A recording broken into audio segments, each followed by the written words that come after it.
tí àwọn kan máa fèsì tàbí tí wọ́n máa fi èrò àti òye tí wọ́n hàn lórí ètò tí mo ṣe lánàá yẹn, àwọn kan ń ṣépè, àwọn kan ní bí mo ṣe gbé kalẹ̀ ọ̀dà, bí mo ṣe sọ́kọ̀ dá. Mo dẹ̀ sọ ọ̀rọ̀ yẹn láti fi jẹ́ pé kí àlàáfíà kó lè jọba, láti lè fi mọ́ dá wàhálà orí ẹ̀rọ ayélujára sílẹ̀, láti lè fi mọ́ dá gbọ́nmi sí omi òtó ìkùnsínú ọ̀tá sílẹ̀ láàrin àwọn ọba aládé wa. Ni mo ṣe ń sọ yẹn, mo ṣe ń pàrọwà tí mò ń sọ lẹ́nà, tí mò ń sọ lówe bí mo ṣe ń sọ yẹn. Kálàáfíà kó lè bá jọba, kí ìfẹ́ kó lè bá gbilẹ̀, kó lè bá gbòòrò láàrin àwọn ọba aládé wa ni èmi fi ń sọ ó jẹ́ máa gbé kalẹ̀ bí mo ṣe ń gbé kalẹ̀ yẹn. Mo sì mọ̀ wípé ẹ̀yin tẹ́ ń gbọ́ wa, ẹ̀yin tẹ́ ń wò wá, ọlọ́gbọ́n, onímọ̀, olóye ni yín. Ọ̀rọ̀ mi yé yín torí pé àsìkò tá a wà yìí kì í ṣe àsìkò tó yẹ ká máa wá ọ̀tá láàrin àwọn ọba aládé, kì í ṣe àsìkò tó yẹ kí gbẹ́mi sí omi òtó ìkùnsínú kó wà láàrin àwọn ọba aládé wa, torí pé ìṣòro tó ń kojú ilẹ̀ Yorùbá lọ́wọ́lọ́wọ́ báyìí ó kọjá èmi jù ọ́ ìwọ ojú mi láàrin àwọn ọba aládé wa.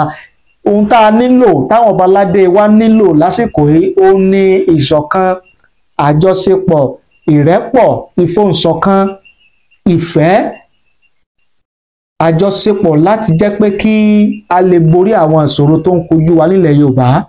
Àkọ́kọ́ lórí ìṣòro tó ń jà wá jù ní bí àwọn ẹ̀yà míì, àwọn ìran míì, àwọn ìran kan nílẹ̀ tá a pè ní orílẹ̀-èdè Nàìjíríà bí wọ́n ṣe ń pitú ọwọ́ wọn lé wa lórí nílẹ̀ Yorùbá, bí wọ́n ti fẹ́ máa jẹ gàba lé wa lórí, bí wọ́n ṣe fẹ́ máa sọra wọn di ọ̀gá, fẹ́ máa sọra wọn donílẹ̀ nílẹ̀ bàbá wa nílẹ̀ Yorùbá tíá, tó sì jẹ́ pé àwa ò tó bẹ́ẹ̀ láti máa fọwọ́ lálẹ̀ fún wọn nílẹ̀ tiwọn.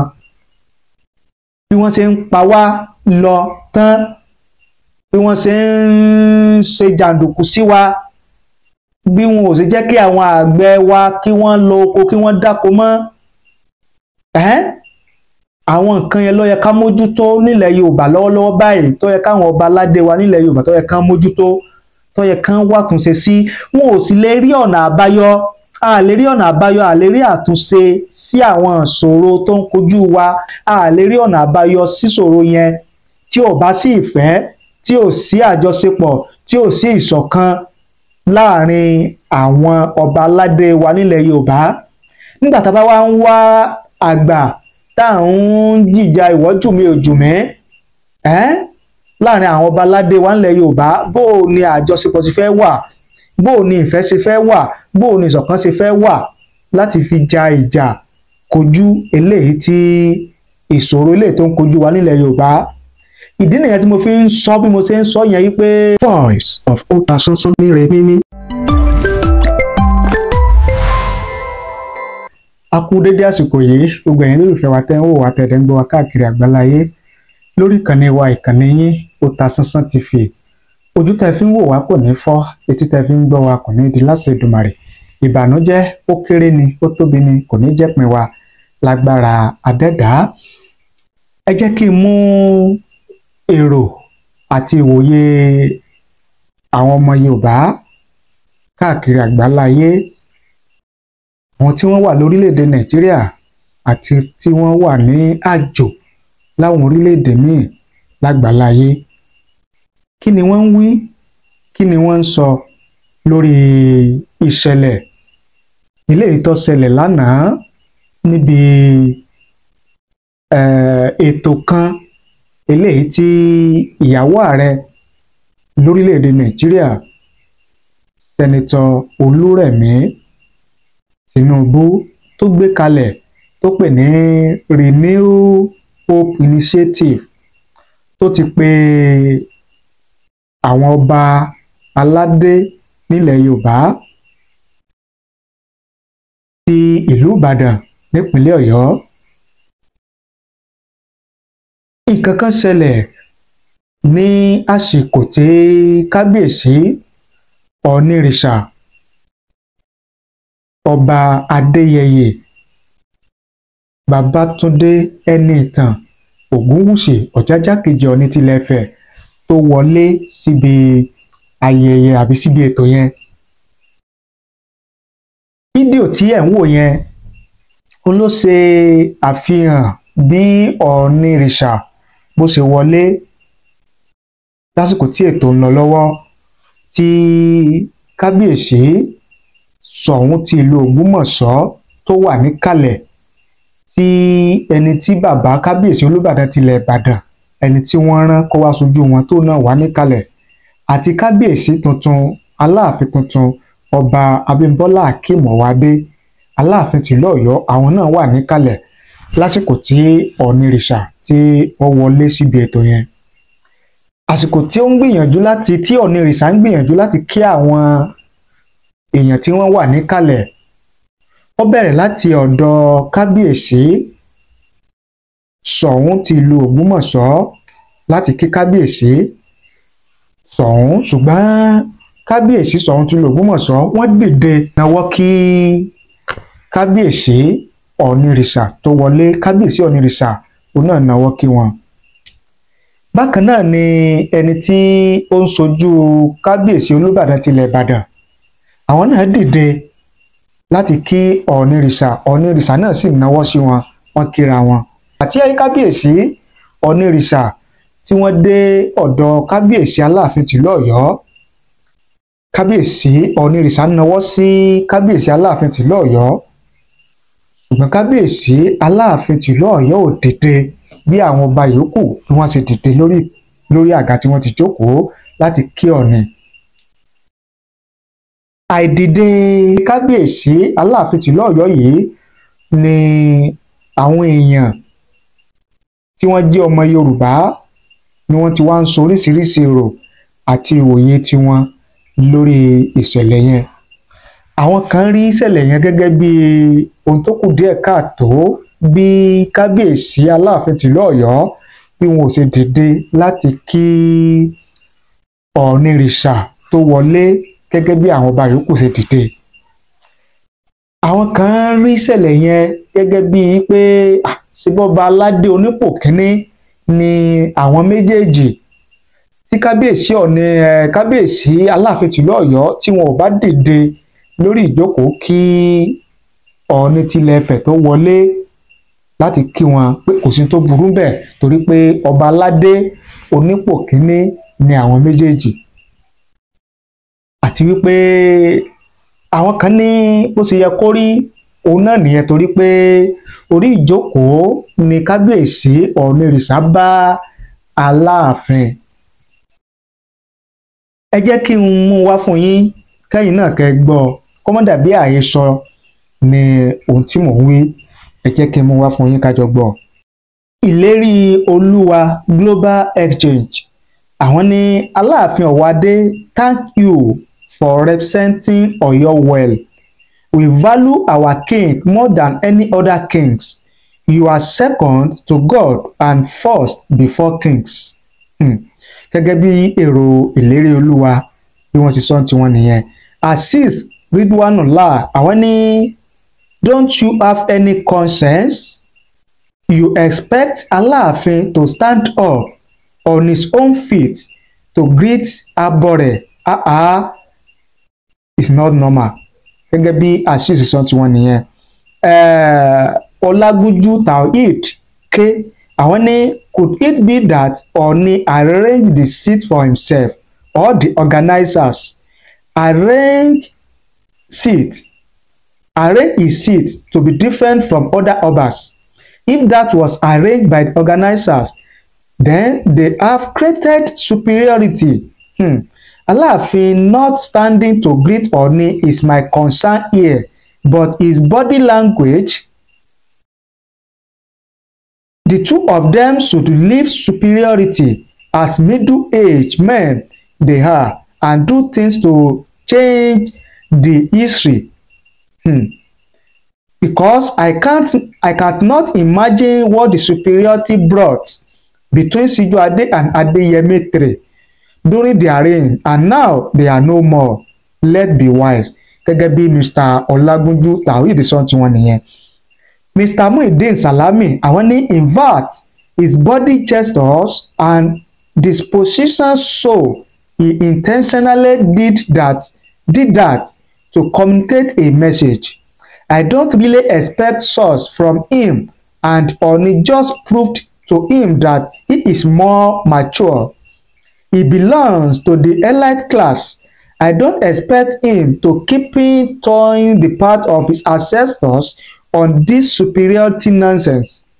You both belong to the same race with similar history, so there shouldn't be any reason for superiority tussle. Work together for the common interest of your nation. The stool that has already been politicized and bastardized. A call from Agodi and you are thrown out of the palace. Muideen Salami ni wọ́n sọ yẹn. Jẹ́ ká wo ohun tí Bello Ọlátúnbọ̀sún sọ. Wọ́n ní if Aláàfin stood up, you people will complain. The only thing Aláàfin needs to emulate is just that he should not be punctual to all these yeye events. He should always be coming late like his predecessors. We would now see who is now going to welcome him well. Gẹ́gẹ́ bí Bello Ọlátúnbọ̀sún ṣe sọ tiwọn nìyẹn. Najim Taiwo àwọn ní why would he stand up? I do not know why you bloggers are causing issues. Nothing bad in what Aláàfin Ọ̀yọ́ did. Okay o. Ọmọlára Olúwaṣìndára àwọn ní they supposed to even just wave ìrùkẹ̀rẹ̀ to greet each other and not using handshake. This was intention of Aláàfin of Ọ̀yọ́ before Oni stretched forth his hand. Our traditional ruler has normalized shaking of hand, which is very bad.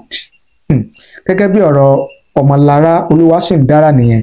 Ẹ jẹ́ ká wo ohun tí Mr. Ògúnṣọlá Tósìn Ọdúnayọ̀ ṣe sọ.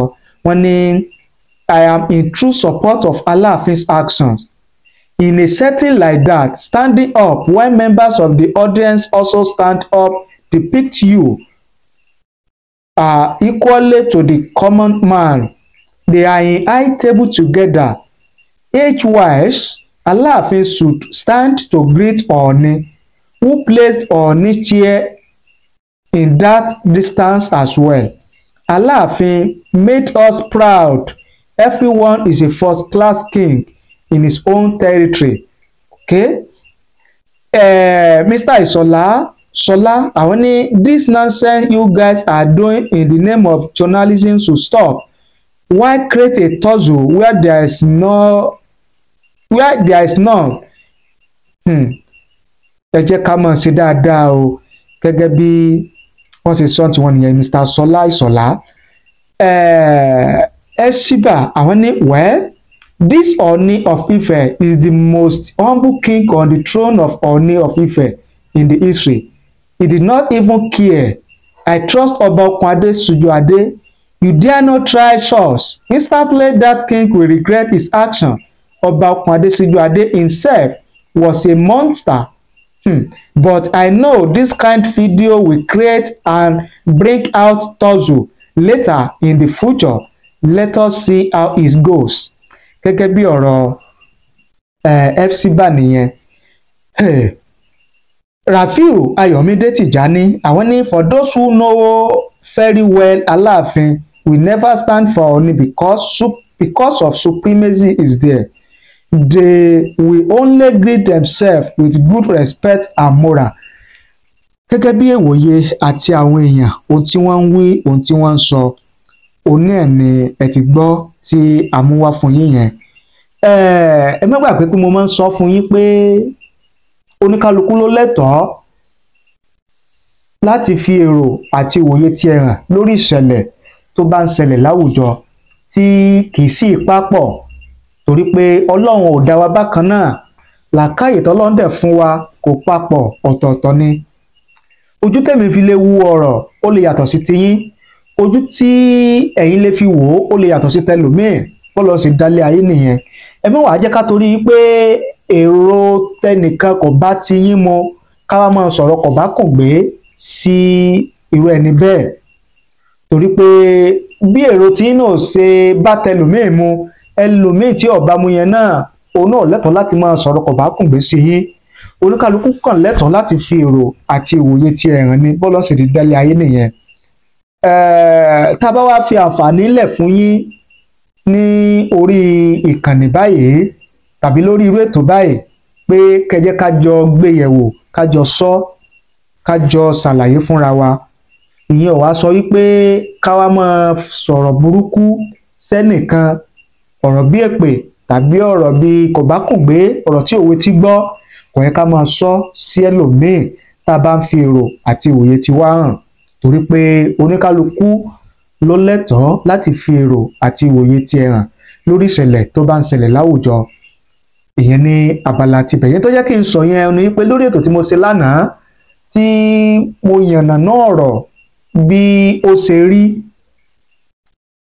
tàbí tí mo lè sọ wípé a lè sọ pé ó fà á tí Aláàfin tìlú Ọ̀yọ́ tí ò fi dìde kí kábíyèsí Ọ̀ọ̀nìrìṣà nígbà tí kábíyèsí Ọ̀ọ̀nìrìṣà tó wọlé síbi ètò yẹn. Mo gbé kalẹ̀, ṣùgbọ́n nígbà tí àwọn kan máa fèsì tàbí tí wọ́n máa fi èrò àti òye tí wọ́n hàn lórí ètò tí mo ṣe lánàá yẹn, àwọn kan ń ṣépè, àwọn kan ní bí mo ṣe gbé kalẹ̀ ọ̀dà, bí mo ṣe sọ́kọ̀ dá. Mo dẹ̀ sọ ọ̀rọ̀ yẹn láti fi jẹ́ pé kí àlàáfíà kó lè jọba, láti lè fi mọ́ dá wàhálà orí ẹ̀rọ ayélujára sílẹ̀, láti lè fi mọ́ dá gbọ́nmi sí omi òtó ìkùnsínú ọ̀tá sílẹ̀ láàrin àwọn ọba aládé wa. Ni mo ṣe ń sọ yẹn, mo ṣe ń pàrọwà tí mò ń sọ lẹ́nà, tí mò ń sọ lówe bí mo ṣe ń sọ yẹn. Kálàáfíà kó lè bá jọba, kí ìfẹ́ kó lè bá gbilẹ̀, kó lè bá gbòòrò láàrin àwọn ọba aládé wa ni èmi fi ń sọ ó jẹ́ máa gbé kalẹ̀ bí mo ṣe ń gbé kalẹ̀ yẹn. Mo sì mọ̀ wípé ẹ̀yin tẹ́ ń gbọ́ wa, ẹ̀yin tẹ́ ń wò wá, ọlọ́gbọ́n, onímọ̀, olóye ni yín. Ọ̀rọ̀ mi yé yín, àsámọ̀ mi, òwe mi ó yé yín, kódà ó yé yín ju bẹ́ẹ̀ mi gan sí lérò lọ.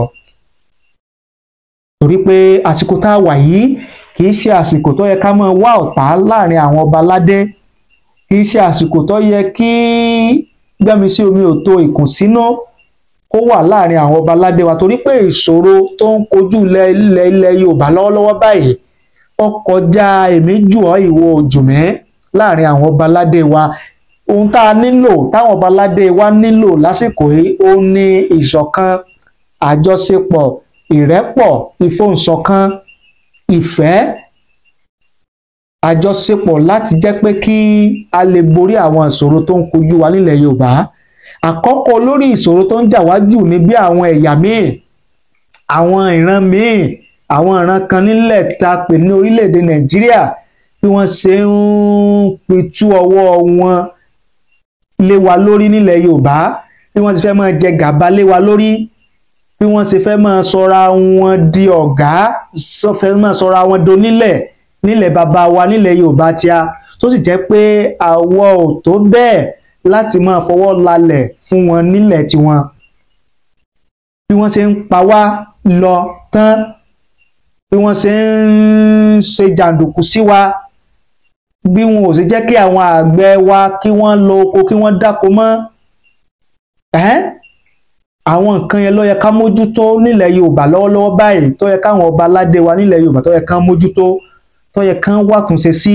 Wọn ò sì lè rí ọ̀nà àbáyọ, a lè rí ọ̀nà àbáyọ, a lè rí àtúnṣe sí àwọn ìṣòro tó ń kojú wa, pàápàá jùlọ ìṣòro bí àwọn ẹ̀yà kan bí wọ́n ṣe ń dà wá láàmú nílẹ̀ Yorùbá, bí wọ́n ṣe ń fọwọ́ lálẹ̀, bí wọ́n ṣe ń fẹ́ máa jẹ gàba lé wa lórílẹ̀ Yorùbá.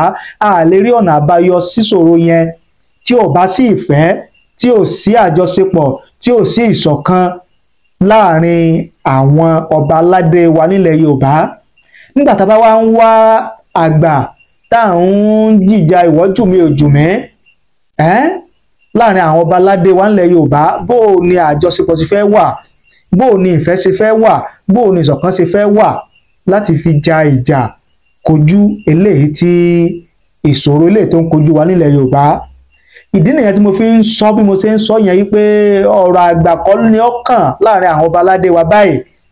Ọ̀rọ̀ ìwọ́jú mi òjù mi kọ́ lọ́kàn láàrin àwọn ọba aládé wa báyìí bí ó ṣe kán fìmọ̀ ṣọ̀kan kán pàpérò kán pe àwọn olóṣèlú tí wọ́n lóko tí wọ́n lókì tí wọ́n lẹ́nu nínú ìjọba, àwọn ọ̀mọ̀wé tí wọ́n kàwé, àwọn ọ̀jọ̀gbọ́n tí wọ́n kàwé, àwọn òǹpìtàn ọ̀mọ̀tàn láti péjọ papọ̀, àwọn tá a mọ̀ wípé wọ́n Ọlọ́run fún lágbára, Ọlọ́run jogún agbára ìbílẹ̀ Yorùbá fún, kí wọ́n páwọn ọba aládé yẹn ó pè wọ́n jọ kán ṣe àpérò lórí bá a ti fẹ́ kojú àwọn ìṣòro tó ń kojú wa nílẹ̀ Yorùbá, sílẹ̀ Yorùbá ó fi máa lọ síwájú, tí ìran Yorùbá ó fi máa gbòòrò káàkiri àgbáńlá ayé. tó jẹ wá lógún nìyẹn, tó yẹ kó múmú láyà àwọn ọba aládé wa nìyẹn, kì í ṣe ìwọ jù mí ìwọ èmi ò jù ọ́. èmi ò wá ní kẹ́ ẹ má fi èrò àti òye tiyín, mi ò ní kẹ́ ẹ má fi hàn lórí eléyìí tí mo tún sọ yìí, ṣùgbọ́n ẹ jẹ́ ká fi èrò àti òye tiwa hàn. ẹ fi ṣọwọ́ sí wa láì kọ́mẹ̀tì nísàlẹ̀ fídíò yìí ní ìbámu tí ò ní tàbùkù ẹlòmíì. ẹ jẹ́ ká kàn fi èrò tiwa hàn bó ṣe bójú báwa ṣe wò ojú táwa fi wò ó, ẹ jẹ́ á gbé kalẹ̀ kẹ́lòmíì náà ó fi ojú tó náà bá ti wò ó kó náà fi gbé kalẹ̀ kó náà sọ tiẹ̀. tí pílátífọ́ọ̀mù yìí tí kàn nìyí tó wà fún nìyẹn. àbá ti jà wá kì í ṣe ti jà kì í ṣe ti ọ̀tẹ̀ ìní agbé kàn nìyí kalẹ̀ fún. ìkànnì gbogbo ọmọ Yorùbá káàkiri àgbáńláyé ó ní ìkànnì ilé Otasansan TV, kì í ṣe láti fi ṣègbè lẹ́yìn ẹnìkan, láti sọ bí nǹkan bá ṣe rí, láti pa obì ká sì yàbìdún, láti ka bẹ́ńkò lórí ìṣẹ̀lẹ̀ tàbọ̀rọ̀ tó bá ń ṣẹlẹ̀ láwùjọ ká sọ bó ṣe rí. òun ni agbé ìkànnì yìí kalẹ̀ fún. ìwọ tó bá mọ̀ wọ́n wá mọ̀ wípé tó àṣègbè lẹ́yìn rẹ tàbí àṣọ èrò tiwọ̀ ọjọ́ mọ́ tiẹ̀, má bínú, torí pé èrò kí pápọ̀ tèrò tiwọ̀ ọ̀bájọ́ mọ́ tiẹ̀, má bínú má fi ṣèbínú. tó bá dìgbà míì lórí ọ̀rọ̀ mi lórí ìṣẹ̀lẹ̀ míì èrò tiwọ̀ èrò wá lè papọ̀, fún wa torí pé èrò wọ̀ papọ̀ lórí ọ̀rọ̀ kan tàbí lórí ìṣẹ̀lẹ̀ kan ni wá lọ sọ wá dọ̀tá rẹ sí tàbí lọ sọ ara rẹ dọ̀tá wa, kò bójúmu. àjọ máa sọ àjọ máa fi yé wa bí tá a bá kù sí ni. ẹ ṣe bẹ́ẹ̀ sí ń wò wá, ẹ ṣe bẹ́ẹ̀ sí ń gbọ́ wa lórí ìkànnì yìí. ojú tẹ́ fi ń wò wá kò ní fọ́, etí tẹ́ fi ń gbọ́ wa kò ní di lágbára Ọlọ́run láṣẹ Èdùmàrè. ẹ bá ní pín, ẹ bá ní share kó lè káàkiri àgbáláyé. ẹ̀yin tẹ́ ẹ bá ti subscribe, ẹ bá ní subscribe nísàlẹ̀ fídíò yìí láàyè comment. ẹ̀yin tí ẹ bá ti subscribe tẹ́lẹ̀, ẹ bá ní tan notification bell, ìyẹn aago rán mi létí kẹ́ lè máa láǹfààní láti máa gbọ́ wa, láti máa wò wá lóòrèkóòrè tá a bá ti mú tuntun wá fún yín lórí ìkànnì wa. ẹ ṣé o, àdúpẹ́, àmọ̀rírì yín.